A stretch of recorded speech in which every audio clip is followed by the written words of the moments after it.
Rabia, iso é o que dá rabia, que se houvese vacinas, nun prazo moi corto de tempo estaríamos todos vacinados e todos felices, pero non hai vacinas. Moi boas tardes, benvidos ao Quen anda aí. Que tal, Rodrigo? Profesor Tobío, moi boas tardes. Profesor, vai nos explicar o profesor Tobío agora mesmo por que non hai vacinas. Bueno, non hai vacinas suficientes simplemente por unha cuestión de suministro, de produción. Parece que hai unha guerra agora entre países, entre empresas. Sí, bueno, esas guerras sempre as hai. Guerras pero de... non parece un momento máis adecuado. Guerras de mercado, no, desde logo que no. Ante a situación que está vivindo todo o mundo, no. Parece ser que a Unión Europea o que se quere é asegurar ese suministro que tiña prometido por contrato, no? Con AstraZeneca e máis coas outras con o resto de compañías. Por lo tanto, vai tomar medidas. O discurso entorceu bastante por parte da Unión Europea, incluso falaron nas últimas horas en facer valer un artigo que lle permitiría incluso intervir esas empresas, evitar as exportacións, ter un maior control. Hai un clima tenso. Eu creo que vamos ir ben, porque estamos na maior crise da historia da humanidade e dependemos de dúas cousas, dos políticos e das empresas farmacéuticas. Nada pode salir mal. Nada pode salir mal. Políticos e empresas farmacéuticas, que a empresa farmacéutica en principio básase en que non pode sacar algo para curar a xente, tens que sacar algo que a vai aguantando, que vayan comprando. Básase en eso, non? Sí ou non? Bueno, tú non podes dicir, pero sí. Bueno, aquí a cuestión... Que chama moita atención, ahora en serio xa, na situación que estamos, estas guerras que estamos vendo continuo entre a Unión Europea, entre o goberno británico, entre AstraZeneca. Precisamente hoxe debería aprobarse esta vacina de AstraZeneca, non? Sí, a famosa de Oxford, que lle chaman, non? Sí, estamos, bueno, algo que se plantexa dunha forma que vai correr seguramente inminentemente, ao longo de hoxe probablemente, bueno, aí a cuestión era do contrato que parece que hai por detrás de suministro, non? Sabedes que esta é unha vacina que teóricamente está en Inglaterra, non? Se produce ali. E que, por tanto, que por contrato o suministro tese que cumprir a Europa. De feito, Europa esperaba que máis do 60% do total de vacinas que se recibiran ao longo destes meses viñeran da AstraZeneca. Bueno, pero estamos vendo, Reino Unido e Inglaterra está a un ritmo moi alto de vacinación, o ritmo máis alto do mundo despois de Israel, e nós non. Pero bueno, está ben que vayan eles primeiro. Vale, pouco a pouco. Falaremos tamén hoxe de ollos, vai estar con nós o noso oculista, o doutor Fandiño, estará hoxe con nós, o sea que moi pendientes dese teléfono para calquer tipo de consulta que teñan sobre a vista, estará aquí o doutor e poderánlle preguntar calquera dúbida que teñan sobre a vista. E hoxe seguramente un dos temas sobre o que a xente se fai máis preguntas é sobre ese caso detectado por factor de mobilidade tamén. Profesor, quería falar con... Sí, nada, simplemente, bueno, felicitar a Manuel Crespo e tamén ao Servizo de Microbioloxía no hospital, no Chubi, porque están facendo un traballo excepcional. Pero creo que tamén é xusto dicir, porque eu estou involucrado nestes consorcios de secuenciación, como sabedes, de COVID, é xusto dicir que o caso que se detectou no Servicio de Microbioloxía en Vigo é consecuencia dun proxecto que se chama EpicoVigal, que é un proxecto dirixido polo Dr. David Posada da Universidade de Vigo, en colaboración con moitos centros de Galicia, entre eles o noso, no CIMUS, pero tamén no Servizo de Microbioloxía en Vigo, e que este é o resultado de poñer en marcha e desenvolver todas esas tecnoloxías de secuenciación xenómica, no que en Galicia somos afortunadamente expertos. Esta é unha das consecuencias, de que por fin somos quen de poder obter esas cepas que nun primeiro momento dudábase da importancia que isto podría ser. Eu estuve aquí hai un ano, non sei recordar, falando do interese de poder identificar as cepas. De identificar as cepas, sí. E agora estamos vendo os resultados. Porque cando se fai unha PCR, non se secuencian todas as PCRs buscando que tipo de cepa é. Non, na PCR non estamos facendo secuenciación. Na PCR é un método que serve para identificar, para identificar o... Quero dicir, a partir dun positivo non se secuencian todos os positivos. Bueno, no proxecto EpicoVigal, pois unha porción desas mostras envíanse a secuenciar, non? Que se os parece, e que logo vamos falar precisamente co xefe do Servicio de Microbioloxía, onde se detectou precisamente esta mutación, e podemos comentar todo isto con el, e así xa podemos despedir a Manuel Crespo, que vai ter bastante traballo. Por decir algo positivo, en Xinzo, en 4 días de medidas, xa baixou os novos contagios en 10 puntos. Digo porque aí tamén houve cribados, como que te referías ti, Robert, en Santiago, como que vai haber en Vigo de 22.000, e por animar a xente tamén a asistir, Manuel, porque creo que... Todos vostedes que están nas súas casas. Pero antes imos co profesor Tobío, que nos vai secuenciar un virus. Dixen ben. Bueno, imos No, enseñar como se, a amosar como se secuencia, ¿no? Que é iso? Porque isto é con relación a isto das cepas británicas, da cepa sudafricana, das cepas... Sí. Estamos todos asustados cas cepas. Sí. E antes falamos co doutor e o doutor dixo isto é normal, os virus cambian de cepas igual que o virus da gripe. Entonces, tranquilos, ou non? Imos a explicar isto un poquinho, se queredes. Fixadevos, este coronavirus, que isto fixo Noela, que leva o Terezo aquí no programa, non? Representa pois o coronavirus coas espículas, e dentro, se abrimos, o que temos é o material xenético do virus. Vale? O ARN. O ARN. De acordo? O ARN pois ten unha longitude, está conformado pois por lo que se chaman nucleótidos, cada un dos nucleótidos se representan como letriñas. Xa falamos aquí no programa máis dunha vez, non? Se representa así, non? Igual, A única diferencia é que o ácido nucleico, o xenoma do virus ten 30.000 nucleótidos e o noso xenoma ten 10.000 veces máis. 10.000 veces? 10.000 veces máis, ten 3.000 millóns de nucleótidos, vale? A diferencia notable. Pero entre os virus de ARN, que é o material xenético deste virus, o noso é ADN, o do virus é ARN, entre os virus de ARN, o coronavirus é o que ten o material xenético máis longo, ten 30.000 nucleótidos, 30.000 letriñas como estas. Eso nos complica un pouco a cousa, non? Bueno, non é que complica a cousa, pero é simplemente unha descripción do mesmo. Bueno, entón, son 30.000 nucleótidos como este. Que pasa? Que estes nucleótidos, a medida que o coronavirus se vai transmitindo, ¿no? Vai pasando de persoa a persoa, pois pode mutar, pode cambiar. Unha desas letriñas pode cambiar. Por que cambia? Pois pode cambiar por moitos motivos. Por un error? Sí. O sea, normalmente hai 4 tipos de letras distintas, no? A, C, G, T. Neste caso, o sea, son 4 nucleótidos diferentes. Neste caso hai unha letriña distinta, que sería AU, uracilo. Pero bueno, imaginadevos con estas letras de Scrabble, non sei se ven na... Bueno, máis ou menos. Bueno, pois fixadevos, si poñemos estas letriñas que non son as mesmas do noso material xenético, pero imaginadevos que temos unha secuencia de 30.000 nucleótidos, de 30.000 letriñas, e de repente... Cada vez que cambia unha letra, dícese que é unha cepa nova? De repente cambia esta por unha letra nova. E aí xe outra cepa? No, aquí non cambiou por unha letra nova, coñemos a mesma, non? Pero imaginemos que cambia por... Tamén é casualidade, por unha letra nova. En vez de ter unha E, temos unha B. Cada vez que cambia de letra é unha cepa nova? Eso é unha variante xenética diferente. Non sabemos a repercusión que poda ter esa variante. Pero cando se considera cepa nova? Cando mudan varias letras? Isto é complicado. Penso que ni sequera os propios que están traballando nesto teñen claro cal é a definición de cepa máis correcta, non, porque non se están empregando correctamente. Pero para que nos fagamos unha idea, cando hai un cambio nun nucleótido que proporciona a ese virus, lle proporciona unha ventaxa, como lle proporciona unha ventaxa para se reproducir, para aumentar o seu número dentro da poboación de persoas que infectan, cando eso ocorre, decimos que hai unha cepa que se está expandindo. Sí. Vale? Entón, esa é un pouco a idea.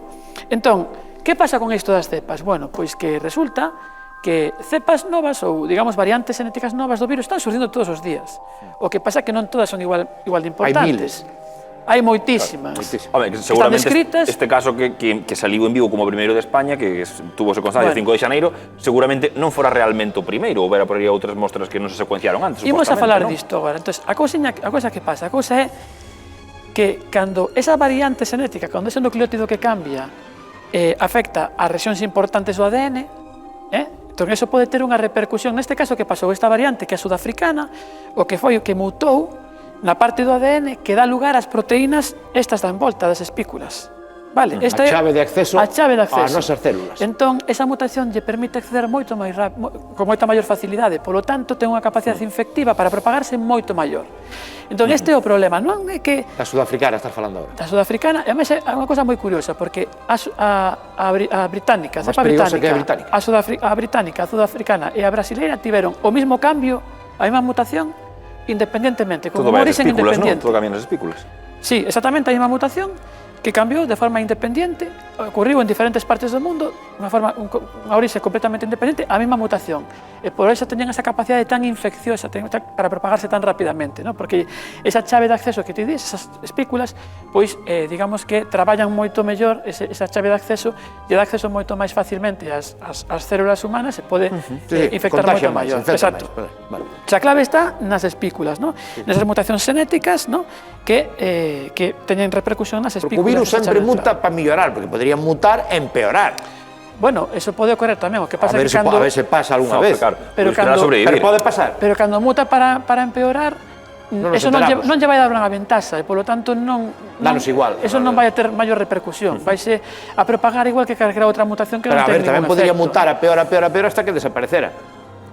Non é Por ser optimista, a forma digo. de funcionamento non A é teoría de esa. evolución natural, pero ao revés. O virus desaparecerá cando teñamos o noso sistema inmunolóxico vense por Porque vai vacinas. desaparecer do mundo algún día. Bueno, Podería.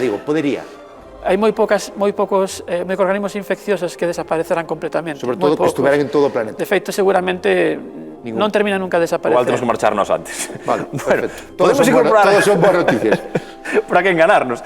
Vamos a comentar a Benito Regueiro, xefe do Servizo de Microbioloxía do Hospital de Vigo. A vostede o profesor Tubío que colaborades, non? Para que Galicia seña un dos principales Sí, sitios. a verdade é que Benito e eu non nos coñecemos personalmente, pero estamos integrados neste proxecto que vos comentaba antes, Pico Vigal, que é un proxecto que integra a diferentes centros galegos e mediante o cal, en parte, se secuenciou, se permitiu que se secuenciara esta cepa, ¿no? Aquí en Porque isto en tamén Vigo. será moi importante Esa cepa do proxecto.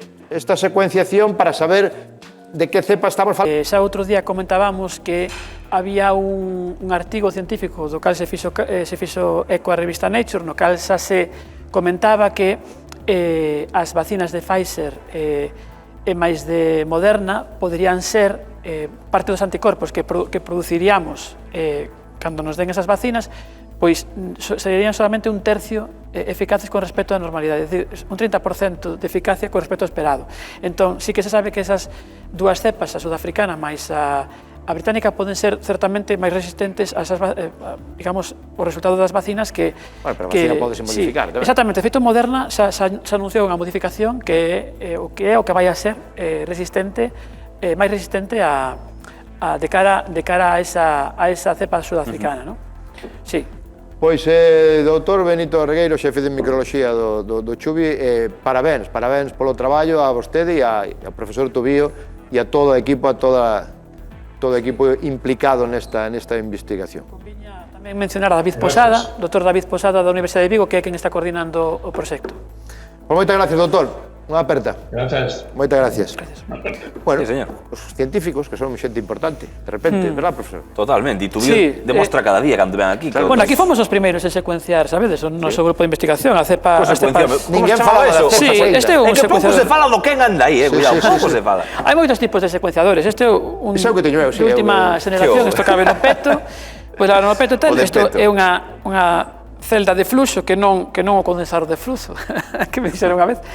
Entón, aquí é onde se carga o material que queremos secuenciar, ¿no? Isto retírase, cargase aí dentro, e nada, métese aquí. Sabes, que o material dicimos un pelo. No, o material xa extraído, é dicir, nós temos o frotis nasal, eso vai, o material Aí hai que do meter virus xa o extrae, ADN directamente. vai aí o ADN directamente, isto vai conectado ao ordenador e raca, obtemos as 30.000 nucleótidos que da secuenciación. Pero ¿no? o experimento de hoxe ten que ver co secuenciador? No, o experimento dese non ten que ver co secuenciador. melón? Ten que ver co melón? Ese melón... Recordas a Tony LeBlanc cando se comeu aquela mazá en Moi directo? famoso Acordádesvos, o non? número cómico. Sí, claro. Bueno, pois, ti e máis eu, Roberto, Vamos comer un... si non sabe ben o experimento, imos a comernos ese melón. Vamos a comer un... E está todo para o experimento? Falta algo? Está Fai todo. falta xente, creo. Fai falta xente, non? Sí, Hai sí, invitados. Fai falta. Aparta todo. Hai invitados hoxe. Pois hoxe veña. fichamos a dous de categoría que están de actualidade e que están desexando xa entrar no portal do quen anda aí. Que pasen Miguel Canalejo e Luis Iglesias. Aplauso para eles. Xa xogo. É un xogo matemático. Un xogo matemático. Sí, hoxe imos a falar de matemáticas. Sempre física, Cuidado, química e bioloxía, hoxe matemáticas. Vale. Moi ben. Entón, Pero que pasa que dixeche antes? Que si perdes ti, temos que comer o melón? se non acerto, ti e máis eu comemos o melón. Home, confío. Profesor de universidade, Bueno, se non comemos o científico, melón, non pasa nada. premiado, que... Va. Pero non comiches hoxe. No, bueno, a ver, espero non fallar. A ver, imos falar. Bueno, entón, eu vou a vendar os ollos, aí tedes unha pizarra, de acordo? Entonces aquí o pizarra co rotulador. Estás usando o plural por usalo, porque hai unha. Hai unha Pero eles dous, vou a pedir, sodes de letras ou de ciencias? Eu de letras. O matemática é o de letras, fuerte. o actor de letras. Que están pendientes por si necesitan a calculadora. Entón, eu vou a vendar os meus ollos e vos ides xa facer unhas operacións, de acordo? Que vos vou a pedir. E o primeiro que vos vou a pedir é que escollades un número de 3 cifras, de 3 dígitos, no cales o primeiro é o máis alto dos outros dous. Por exemplo, 542, de acordo? 5 é maior que 42. De acordo? Vale. Moi ben. E tú vas que pasa, que tú vas a adivinar o número depois? Eu vou adivinar. Ostras, pero ahora eres mago tamén, pero é que eu flipo. Eu non sei se está ben posto ou non. Es el non parar. Un tipo que estaba no Veña. laboratorio ali cas Fai de probetas todo. e agora é mago. Este antifaz vai un pouquinho pequeno. Veña, va. Vale, está lle dando pistas, Miguela está Dale, dicindo non números. penso nada, Ajá. Vale, e tedelo pensado xa? Sí, xa o temos pensado. Veña, pois vai, un número de 3 dígitos, Vale. no cal o primeiro é máis alto que os outros dous. Sí. De Xa o acordo? temos. Eu vou a adivinar o resultado da operación, de acordo? A ver. Entón, o que quero que fagades agora é que collades ese número de 3 dígitos e o viredes, de acordo? De tal maneira que, por exemplo, no exemplo que vos dicía antes, 542, pois poñedes 245, non? O sea, Ao revés. mirádelo. Poñedo ao revés, sí. Sí, chegamos a entender eso de letras. Vale. Virar. Hasta aí Tedelo. chega, hasta aí chega. Bien. Tédelo? Está correcto. Téñelo. Restade agora. Aí ven o difícil. Restar o qué? Restade ambos números, o de arriba co de abaixo. Ah, vale. Poñedes Repasa por si acaso. tal e restade. Voy a facer, espera. Home, malo será unha resta. Bueno, isto leva a Os xestoría galegos non sempre, sabemos entonces, sumar, cuidado. pero restar. Está ben. Lo vas restando toda a vida. Está ben. Está? Sí. Correctísimo. De acordo, pois agora o resultado ídelo virar outra vez. Vale? Entón, así que o resultado, pero o último número é o primeiro, do medio que é onde está, e o primeiro vai de último. Perfecto. E sumades E as 3 cifras, dices? as 3 cifras. Como as 3 cifras entre sí. Perdón, no, Eso é letras. sumades as dúas, o sea, o resultado da As dúas primeira últimas. operación Ajá, con con esta resultado última, vale. co de virar, Ahora sumades. de acordo? Sumades esas dúas. Ui, vai che salir mal, tu vío. Estou te vendo floxo, No, floxo, ¿Qué pasa? O Vai bo ben. desto é que non me Pinta sai a ben, mí pinta mal, ben, sai sí, sí. a nosos dos mal, porque ti A vas mí, a comer que o melón fixen eu. comigo. Tocouche. Pero que fixo? Un medio melón. Tú vas a comer o melón. Comes a piel e tu vío de dentro. Xa está, sí. Tédelo. Sí. Bueno, entón eu agora supónse que vou adivinar o número. Pero espera, déxame ver a mí antes, Luis, antes que vexe el. A ver, sí, xa está. Non adivinas na vida, tu vío, que va. Número complicado, ten Porque decimales non e creo todo. que esteña ben sumado. Ten 4 cifras. Ten. O primeiro número é un, Dalle a volta para que vexa na casa, Luis. Sí. o 1052. Está rico o melón, Oye, sí, señor. No, no. tu vío. A ver, Roberto. repasamos, Cortade, pasa, cortade. 720 027. Isto cortade, Isto non é directo, facémolo outra vez. Isto non é como de dos ovos, No, que pudo pasar sumar a mal paña. Luis perfectamente. Sí, se 3, Facémolo 9, outra 9, vez. 9, 18, 6, 7, 3, 9 e 10. Eu é que mentín, eu son de números, Canteu, sabes? oh? 1089. Pero que pasou, tu vío? Bueno, Roberto, pues non pasou nada, pasou que non saliu. Ostras, e agora vai estar Que un número aí dentro. a veces non sai. Sí, sí, flipa, tío. No vai facer, home, Que sí, no. que sí. Que tu Ahora vío está o científico número que dentro. tampouco vive da tele, non Non vai son facer magos. esto. ¿Cómo? Que dis? Non pode ser. Non sei o que... No, a ver se coincide. Pero que fantasía é esta? Cuidado. Pero isto que é? Deixa Cuidado. de ver que igual... A de unha, a de dúas. 1089, profesor Tubío, campeón do mundo. Correcto. De verdade, de verdade. Claro, estou flipando contigo, Tubío. Pero mira, isto é matemáticas e bioloxía. Ostras. Si despois desto non me levas ao Land Rover non volvo máis. No, no. Ostras. De verdad que me estaba dando unha angustia porque a cagaras, que fallaras aí. Bueno, Canto me alegro. como vos digo sempre, Pero si estaba pechado o melón completamente. bueno, como vos digo sempre, E xa taches isto o melón, ou? non é magia, isto é ciencia. No. Calquer No, número de 3 cifras que collades, no cal o primeiro, se o maior, sempre vos dá 1089. Sí, e o do melón como fixeches, eso vale, pero o do melón... O do melón, eso xa forma parte do... Algo de magia meteu. No, sabes que pasa? Que isto pensou non hai 3 anos. Plantou, non plantou, puxo ali. No, no, pero Efectivamente. atención, porque Que este truco vale, inxertamos. para ir flipando por aí, que claro, non faigas con esto- melón. O sea, 3 díxitos. Se o primeiro é maior que os outros dous, sempre dá 1000. Si facedes estas operacións, o resultado sempre vai ser 1089. Moi ben, oi, Tubío, espectacular. Hai moitos máis xogos, este é moi bonito, pero hai moitos máis. Despois que queres facer este xa non te acordas, claro, Pero calera. non, eu se fago isto na casa, vamos, confundo todos os números. Xa non sabes, calera. Tubío, para a semana máis é mellor, Sí, Mellor para non mañán creo, a ver se facemos algo de magia con física. Mañá, sí. mañá é sábado, Para a próxima para a semana. semana. Pero para a semana. Mas isto, a mí con salir na Para televisión mañán 5 días cando a la veña, semana, que- chégame. Solamente estuve aquí os venres, entón... Por gracias, Tubío. Nos con Miguel e con Luis ainda seguimos un